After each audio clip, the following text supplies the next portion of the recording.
Hello again, thanks for joining for another Antepost Cheltenham Festival 2025 video.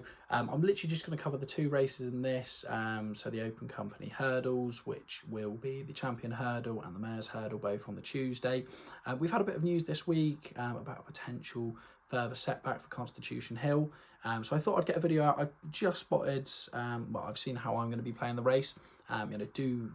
Give me your own opinions down below. I'm sure I'll get plenty of hate for going against Constitution Hill, but I think it's got to be done. I just cannot see the horse getting back anywhere near its best.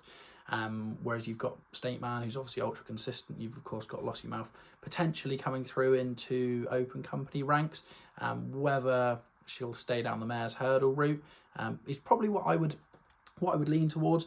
I mean, there's not a huge amount that's special in behind in the betting, to be honest with you. So I mean, you've got horses like Ballyburn won't go, more than likely going to go Novice Chasing.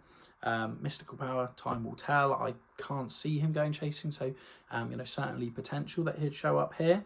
You've got a lot of horses here that actually won't run. So I'm going to stick with one near the top of the betting. I personally think State Man at 5 to 1 is an absolutely fantastic value bet at the moment. Lossiemouth is actually shorter in the betting. General, well, anywhere from 7 to 2, 11 to 4 shortest price. About Lossiemouth, I just can't see her getting near State Man, to be honest with you. I think what's going to happen is they'll probably run against each other in Ireland somewhere.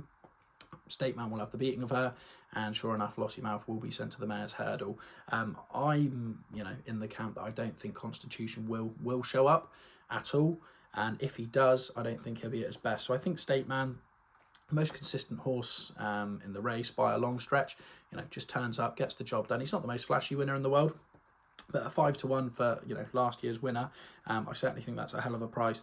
The Mayor's Hurdle, obviously, like I mentioned, is going to be quite an interesting one. It's really a case of Lossiemouth, does she show up, does she not?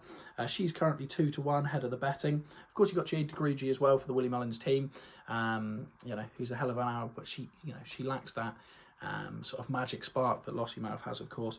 There's a couple down here. I mean, Golden Ace is going to be a horse that's really exciting to follow this season, obviously having beaten Brighter Days Ahead at Cheltenham last year, and she came out from that race and won it so impressively against the boys up at Aintree.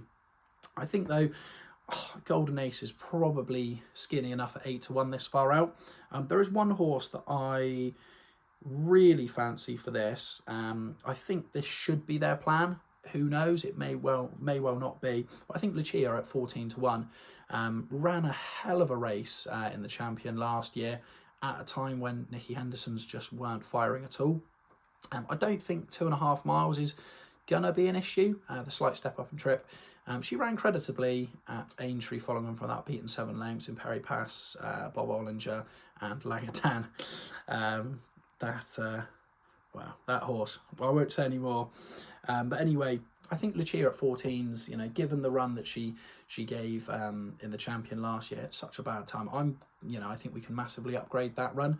I think in the Mayor's division, 14 to 1's a decent enough price, and of course, close to the time when we know a little bit more about Lossiemouth and her likely direction, Lucia could even go off in this favourite should she have a decent season and Lossiemouth goes to the Champion. But even without Lossiemouth going to the Champion, I think she's got every chance. I think Lucia's got every chance of having